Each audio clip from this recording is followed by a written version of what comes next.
Is this what you thought when you were writing White Rage? Is this just a natural outgrowth of where we're going? And if it is, what's next?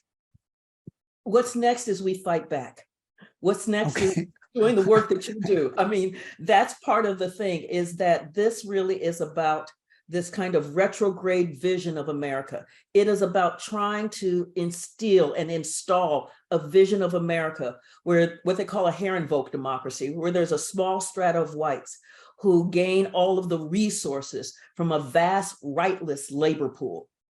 And they convince another strata of whites that this society is best for them as well.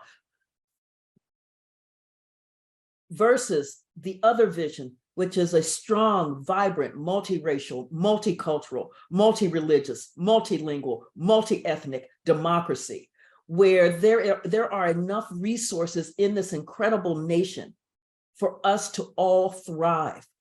But the fear, and so this is also part of it, the fear that comes from they're trying to take what you've got is how the fear mongers work, right? They're trying Tommy Tuberville. Yeah, exactly, Tommy Tuberville. And that was also in one of the Eyes Off the Prize series, there is a Klansman who is saying the same thing in the 1950s.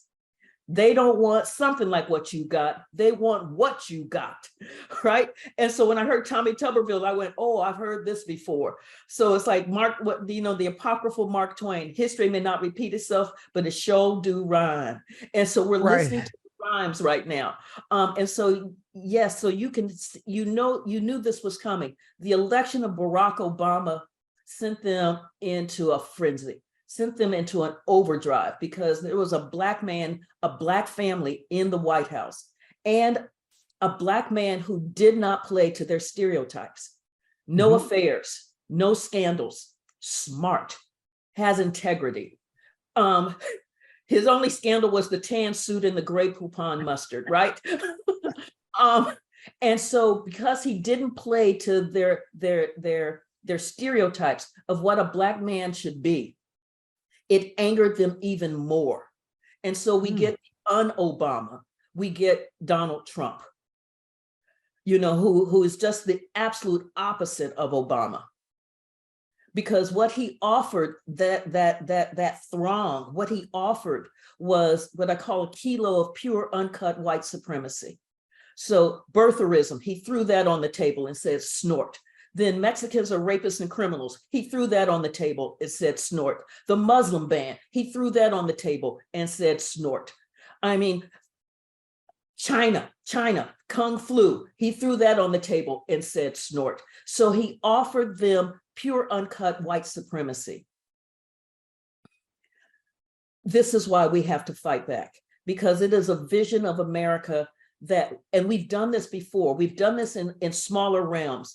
So when you think about in the 1942 midterm election, only 7% of the electorate in the poll tax states in the South actually voted.